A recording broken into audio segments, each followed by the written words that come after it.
Ma'am जैसे कि अभी आप एक महिला रोग विशेषज्ञ हैं, तो ऐसे में लड़कियों के लिए या फिर महिलाओं के लिए स्पेशली आप क्या प्रिकॉशन कहना चाहेंगे या बताना चाहेंगे कि वो इस चीज़ का ख्याल रखें कि उन्हें टीबी हो सकता है, या फिर उससे बचने के लिए उन्हें किस तरह का अपना मतलब लाइफ स्टाइल, खान पान, किस तरह का चीज़ों को एक्सेप्ट करना चाहिए? तो अगर मतलब कि वैसे तो टीबी के जो भी जिनको भी बुखार है वो खुद से पैरासीटामोल खा के अपना ट्रीटमेंट ना कराए। अगर आपका बुखार पैरासीटामोल से नहीं ख़त्म हो रहा है तो आपको ज़रूर जाना चाहिए फिजिशियन के पास। और अगर आपको बच्चा नहीं हो रहा तो आपके बहुत सारे कारणों में एक कारण होगा कि आपको हो सकता है बच्चेदानी में टीबी हो, और वो टीबी आपको ऐसे नहीं पकड़ाएगा, आपको जांच कराना पड़ेगा।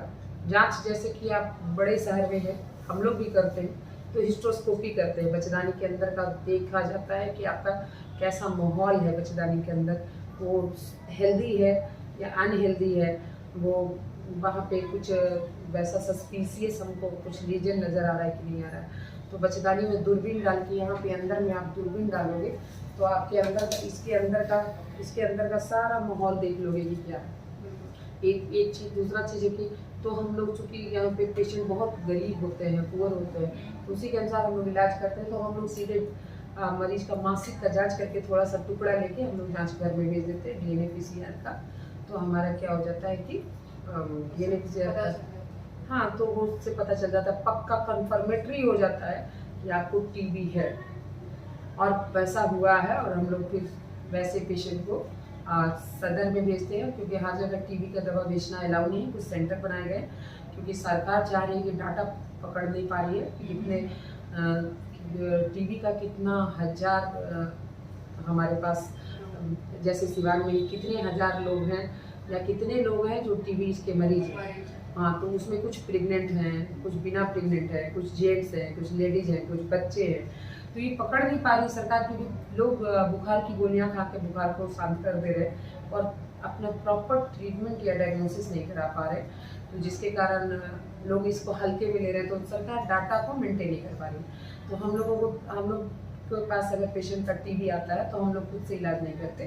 टीबी के लिए उसको सदर हॉस्पिटल में भेजते हैं, क्योंकि वहाँ पे उनको फॉलोअप किया जाता है, उनका नंबर लिया जाता है, उनके घर पे दवाइयाँ पहुँचाई जाती है, उनका फ़ोन नंबर भी उनको टाइम टाइम पे बुलाया जाता है और फ़ोन नंबर से उनको बुलाया भी जाता है कि आप आ जाइए। उनका फ़ोन नंबर लेके बुलाया जाता है, तो प्रॉपर उनका फॉलो अप होता है कि हाँ, कि वो दवा छोड़ ना दे और डिफ़ॉल्टर ना हो जाए। क्योंकि अगर वो डिफ़ॉल्टर एक बार मतलब कि 2 महीना 3 महीना खा के डिफ़ॉल्टर हो गए, फिर उसके बाद मल्टी ड्रग रेजिस्टेंस हो जाएगा उनको, तो फिर बहुत मुश्किल होगा। हाँ, तो इसलिए परमानेंट उनका क्योर नहीं हो पाएगा इसलिए। और दूसरा तरीका है कि जैसे दूरबीन भी डाल के पेट में, या हम लोग ओपन सर्जरी करते हैं सीजेरियन में, तो हम लोग देखते हैं कि ये नस पे या बच्चेदानी की तह पे कुछ वाइट वाइट पैचेज है या ट्यूबरकल्स दाना दाना दाना दाना होता है, तो उसको भी हम लोग थोड़ा सा टुकड़ा लेके बायोप्सी में भेज सकते हैं। पर सीजेरियन वगैरह के टाइम में वो बहुत थोड़ा सा भी बहुत इतना ब्लड सप्लाई होता है यूट्रस में कि थोड़ा सा भी बायोप्सी लेने में बहुत ब्लीड कर सकती है पेशेंट। तो उस टाइम हम लोग नहीं ले पाते हैं, तो जनरली नॉन प्रेग्नेंट प्रोस्टेटस में ही आपको आके ये सब ओवरी बच्चेदानी का टीबी, अंडाशय का टीबी, इसका टीबी कितनी बार होता है कि मरीज का ट्यूब ब्लॉक है। जैसे इस कंडीशन में आप देख रहे हैं आप कि यहाँ पे आपको नस है यहाँ पे अंदर में, तो ये यहाँ पे ब्लॉक है, ठीक है। तो ये ब्लॉक ज़्यादा चांस है कि मैक्सिमम चांस है कि अगर ये बिहार की औरत है तो इसको टीबी होगा, जिसके कारण ब्लॉक है। तो अंदर अंदर जो होता है हमारे ट्यूब में वो छोटे छोटे रोए टाइप के रोया होते हैं। तो ये अंदर में जो रोया होता है वो अंडा को बीज की तरफ और बीज को अंडा की तरफ लेके जाता है, तो वो डैमेज हो जाता है। तो अगर आपको बच्चा ठहरा तो आपको हो सकता है कि नस में बच्चा ठहर जाए, ये भी दिक्कत है प्रेग्नेंट होने के बाद। तो आपको टीबी का प्रॉपर दवा खाना जरूरी हो जाएगा। दूसरा चीज़ है कि हाइड्रोसाल्फेट, यहाँ पर देखिए, यहाँ पे ग्रैनुलोमा बन के, यहाँ पस बना के, यहाँ कैजिएटिक मटेरियल बना के यहाँ पे जमा होता रहेगा। फिर ये पेशेंट को बच्चा कैसे ठहरेगा, पत्ती का बीज आके यहाँ पे डैमेज होगा। अगर इस पेशेंट को आईवीएफ की ज़रूरत पड़ी, क्योंकि ये भी इधर का नस यहाँ पे जाम है, इधर का नस यहाँ पर जाम है, तो डायरेक्ट आईवीएफ भी नहीं हो पाएगा, क्योंकि ये हाइड्रोसाल्फिन से इनको इन्फेक्शन होने का चांस है। फिर डॉक्टर दूरबीन द्वारा ऑपरेशन करके दोनों तरफ का क्लिप करके आपका ट्यूब को ब्लॉक करेंगे, ताकि यहाँ से रेट्रोग्रेड जो है इन्फेक्शन का कोई भी पार्ट फिर से इधर ना आ जाए। हाँ, ये इधर से इधर ना आए। जनरली हमारा इधर से इधर जा रहा था, अब इधर से इधर ना आए। जो हमारा बीज था और पति का बीज, वो अंडा तक पहुंचने के लिए इधर से होके पास करता है, इधर से ट्यूब के रास्ते जाता है। और अगर यहीं पे बच्चा ठहर गया तो यहीं पे फिर नस फट जाता है, फिर हम लोग को खतरा होता है मरीज की जान को। लेकिन जब ये देखिए इसमें स्वेलिंग हो गया, ये हाइड्रोसल्फिन से यहाँ पे टीबी हो गया मरीज को, तो ये इससे अंदर की तरफ ना आए, मतलब ये तो पूरा डैमेज है। ये हम लोग मासी के जांच से पकड़ लेते हैं कि इसको टीबी है। और उसके बाद हम लोग नस का जांच, जब बच्चा के लिए पेशेंट आई है कि हमको बच्चा चाहिए, तो नस का जांच कराने के लिए हम लोग जब भेजते हैं तो उसमें आ जाता है कि यहाँ पे आके सारा जो डाई है, जो दवा है जो हम लोग भेजे हैं इससे, वो यहाँ पे जमा हो गया है और इधर के रास्ते से बाहर आ गया। अगर ये पूरा खुला है और इधर के रास्ते से बाहर आ गया तो आपको ये टीबी जो है इस दवा के साथ साथ बह के पूरा टीबी पेट में आ जाएगा। ये बच्चेदानी के पीछे आके पूरा गिर जाएगा, फिर आपको इंटेस्टाइन अतड़ी का आंत का टीबी हो जाएगा।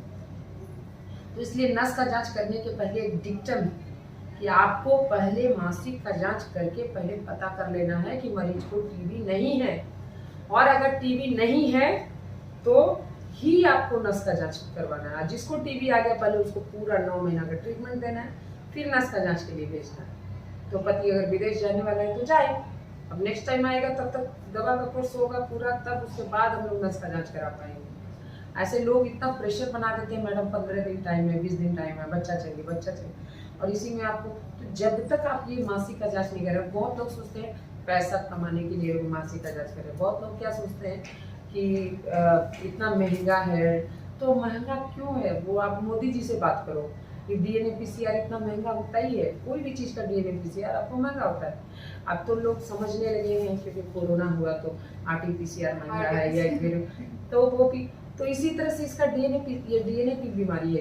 इसमें माइक्रोबैक्टीरियम ट्यूबरकुलोसिस का डीएनए रिस्पॉन्सिबल होता है। केवल कन्फर्मेटरी वही जांचिए, जीन एक्सपर्ट से आप वही पकड़ सकते हो। तो जीन एक्सपर्ट ही आपका कन्फर्मेटरी टेस्ट है, और हिस्टोपैथोलॉजी कराओगे आप, तो दोनों हाल में आपको यही पता चलेगा कि आपको टीबी है कि नहीं। और वही एक बाकी टीबी गोल्ड पहले आया था तो बहुत हाहाकार मचा था कि बहुत अच्छा जांच आ गया, पर वो कन्फर्मेटरी नहीं है, वो किसी को भी आ सकता है। और मॉन्टुक्स टेस्ट तो किसी को भी दूसरे कंडीशन में भी पॉजिटिव आ जा सकता है। तो हम लोग को पढ़ाया जाता था माइक्रोबायोलॉजी में, पीएसएम में और पैथोलॉजी में और मेडिसिन में कि भैया आपको टीबी का ये इसके कारण उसके कारण आपको डीएनए पीसीआर के कारण ये वाला मॉन्टुक्स किस किस कारण से आपको कितने कंडीशन में आ सकता है पॉजिटिव। तो हम लोग को डिफरेंशियल डायग्नोसिस की इसमें भी आएगा इसमें भी आएगा, हम लोग को रटना होता था एग्जाम के पर्पज से। तो इसीलिए मॉन्टुक्स टेस्ट हम लोग कभी नहीं कराते क्योंकि कोई फायदा नहीं है। आ भी जाएगा तो आपका दूसरा कंडीशन रूल आउट हमको करना पड़ेगा, और हम ऐसे ही टीबी का दवा नहीं चला सकते। आपको सिर्फ मॉन्टुक्स टेस्ट पे 9 महीना हम आपको टीबी का दवा नहीं चला सकते। तो आपको अगर आपको चेस्ट पेन नहीं है, फीवर नहीं है, बुखार नहीं है, और आपको कोई भी मतलब वजन कम वजन ये नहीं है, ठंडा वंडा करके कुछ नहीं, माथा दर्द सिर दर्द ये सब कुछ भी नहीं है, तो और आप बच्चा के लिए आई हैं और डॉक्टर आपको बोल रही है कि मासिक का जांच कराना है, तो आप बिल्कुल कराइए क्योंकि वो बहुत ज़रूरी है, और इस एरिया इस लोकेलिटी में तो बहुत ज़रूरी है। मैम एक लास्ट क्वेश्चन जो होगा कि यहाँ भी आप जब से रहती हैं तो मतलब महीना का या फिर है तो 6 महीने 1 साल का एवरेज कितने ऐसे पेशेंट आपके पास आ जाते होंगे जो कि टीबी से ग्रसित ऐसी महिलाएं? बहुत कम ही लोग आते हैं जिनको पॉजिटिव होते हैं, लेकिन वो एक मरीज को चेक करने के लिए, एक निकालने के लिए मुझे सबका 100 का चेक करना पड़ता है। 100 पेशेंट में अगर एक पेशेंट मेरा पॉजिटिव है, मगर उस एक को पकड़ना कैसे है, 100 का चेक करना पड़ता है। तो वो जनरली तो नहीं आता है, बट जो आता है वो कॉन्फिडेंशियल होता है, हम लोग किसी को बता नहीं सकते। हाँ कि वो पेशेंट का कॉन्फिडेंशियल इशू है। इवन कि हम लोग फैमिली मेम्बर में भी अगर वो रिक्वेस्ट करती है कि मेरे ससुराल वाले को ना पता चले तो नहीं बताते हैं। मैम लास्ट में एक आप संदेश दे दीजिए, जैसे कि आज विश्व टीबी दिवस है, तो लोग कैसे इसको लेके जागरूक हैं? कि अगर आपको कोई बीमारी है तो ये छुपाने की बात नहीं है। आपने कोई पाप थोड़े ना किया।